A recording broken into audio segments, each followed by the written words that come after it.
Memperhatikan nutrisi dan kesehatan memang sangat penting, namun semua informasi yang diperoleh perlu diperiksa kembali kebenarannya, karena ada banyak informasi mengenai nutrisi dan kesehatan yang merupakan mitos. Untuk mengetahui yang mana yang fakta dan mitos belaka, yuk kita tanyakan kepada dokter gizi Dr. Rosna Pinotoan berikut ini. Apa saja makanan yang kaya protein? Oke, kalau kita ngomongin sumber protein, bisa hewani, bisa nabati. Semua hewani kaya protein. Mau ikan, mau daging apa saja, mau ayam, mau yang kaki 4, sapi, kambing, termasuk telur. Ya. Kalau nabati, semua yang kalau di bahasa kita kacang.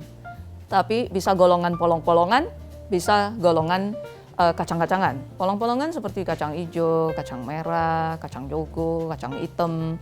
Sedangkan kalau golongan kacang-kacangan, ya itu bisa kacang mede, kacang almond, seperti itu. Pistachio dan banyak lain sebagainya. Sebenarnya biji-bijian juga bisa digolongkan masuk dalam sumber protein. Biji-bijian misalnya kuaci, seperti itu. Fakta atau mitos, minuman berprotein paling pas dikonsumsi setelah olahraga. Fakta, karena habis olahraga, apalagi kalau olahraga yang cukup berat, yang high intensity, ternyata saluran cerna itu sangat optimal dalam mengabsorpsi nutrisi atau nutrien. Jadi 2 jam, dalam 2 jam pertama. Jadi begitu selesai dan kita konsumsi minuman protein atau makanan tinggi protein, itu kita harapkan bahwa penyerapannya lebih optimal. Dan itu tidak hanya protein sebenarnya, termasuk nutrien yang lain. Jadi hati-hati apa yang kamu konsumsi setelah kamu olahraga. Apa manfaat protein bagi tubuh? Protein itu dikenal sebagai zat pembangun atau pembentuk. Seluruhnya, pembentuk sel, pembentuk otot, membentuk hormon, membentuk enzim. Jadi, apapun yang ada di badanmu, itu rata-rata dibentuk oleh protein. Protein mengambil bagian di situ. Jadi kalau Anda ingin badanmu bekerja dengan baik, seluruh metabolisme, seluruh sistem di badan tubuhmu, proteinmu harus cukup. Apa kelebihan dan kekurangan antara protein nabati dan hewani? Perbedaan yang paling mendasar antara hewani dan nabati sebenarnya ada di bioavailabilitasnya, daya serapnya. Ya, memang hewani lebih bagus penyerapannya dan kelengkapan asam aminonya. Hewani apapun, mau itu telur sampai daging yang paling mahal pun, dikatakan bahwa asam aminonya lengkap, ada 20 jenis, semua ada. Jadi tidak peduli kamu tiap hari telur atau tiap hari kamu makan steak yang mahal, sebenarnya sama aja secara dari segi gizinya. Sedangkan nabati itu tidak ada satu sumber pun yang asam aminonya komplit atau lengkap. Jadi jika kalau Anda adalah seorang vegan misalnya hanya mengkonsumsi tumbuh-tumbuhan, ya, jadi kalau untuk mencukupi proteinmu, kamu harus makan jenisnya itu beragam. Jadi kacang-kacangannya harus beragam, polong-polongannya harus beragam, ya, termasuk biji-bijian tadi. Ya, tidak bisa misalnya hanya dari kacang kedelai. Ya, kalau di kita banyak tahu tempe. Memang tahu tempe adalah sumber protein, tapi disayangkan asam aminonya tidak lengkap. Jadi harus ditambahkan dengan yang lain misalnya bisa itu nanti ya kacang tanah, ada sedikit almond atau mede seperti itu untuk kelengkapan dari asam aminonya. Apa saja makanan yang kaya zat besi? Sebenarnya zat besi cukup banyak berlimpah di makanan kita. Hanya tadi balik lagi bioavailabilitas yaitu daya serap. Badan itu sebenarnya dalam proses pencernaan penyerapan besi dari sumber hewani itu lebih baik.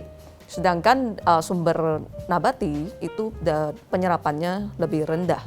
Kalau ngomong apa saja yang tinggi besi, sebenarnya kita sudah tahu bayam tinggi, brokoli tinggi. Ya. Bahkan kalau untuk hewaninya itu daging merah nomor 1 adalah hati. Apapun, mau hati sapi, hati kambing, hati ayam, itu tinggi besi. Daging merah juga termasuk yang tinggi besi. Kuning telur juga termasuk tinggi besi dan hampir semua hewani sebenarnya kandungan besinya lumayan. Fakta atau mitos, kebanyakan konsumsi teh bisa sebabkan anemia karena polifenol dalam teh dapat menghambat penyerapan zat besi dari makanan. Menyebabkan anemia itu mitos. Polifenolnya menghambat penyerapan besi, benar. Tapi ternyata dia lebih menghambat ke zat besi yang berasal dari nabati. Sedangkan zat besi yang dalam bentuk heme atau yang berasal dari hewani tidak terlalu dipengaruhi penyerapannya oleh polifenol tersebut. Apa manfaat zat besi bagi tubuh?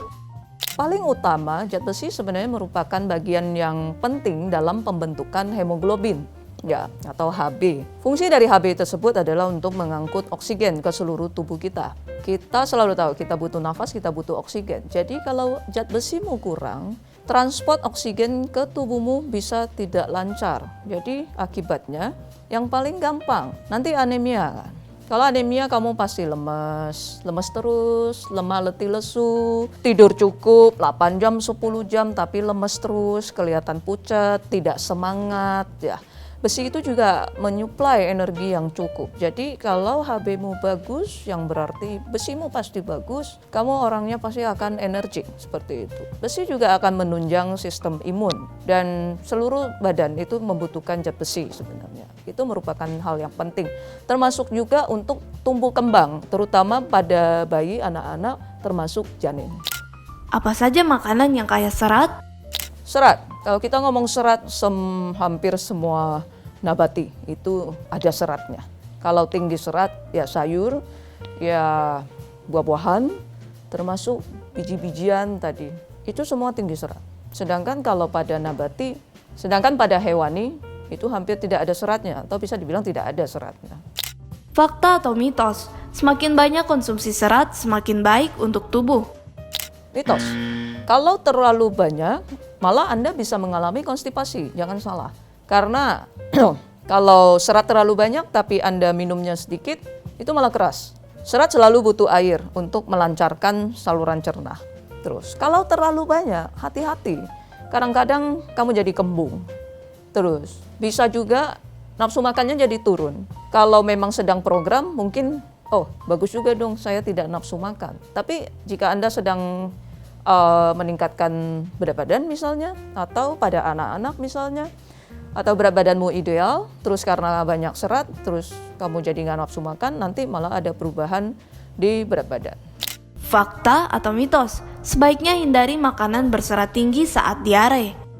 Mitos, sebenarnya serat ada dua macam. Ada serat larut, ada serat tidak larut. Pada saat kamu diare, sebaiknya kamu tingkatkan serat larut, karena serat larut itu berfungsi untuk menangkap cairan. Jadi tadinya kalau stulnya tinja itu cair, banyak cairan di dalam saluran cernamu akibat dari diare itu. Dengan kamu konsumsi serat larut, itu justru bisa mengentalkan stul kamu.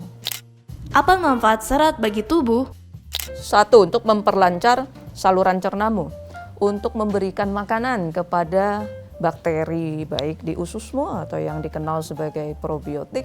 Kalau sistem pencernaanmu bagus, sistem imunmu akan ikut, itu akan jadi bagus. Serat di sini juga nanti berperan dalam kontrol kolesterol, berperan dalam kontrol gula darah, dan juga sudah terbukti bisa menurunkan resiko kanker, terutama kanker usus besar. Demikian pembahasan kita, fakta atau mitos tentang zat gizi dalam makanan bersama saya Dr. Rosna Pinontoan, MGizi SPGK. Terima kasih, sampai jumpa.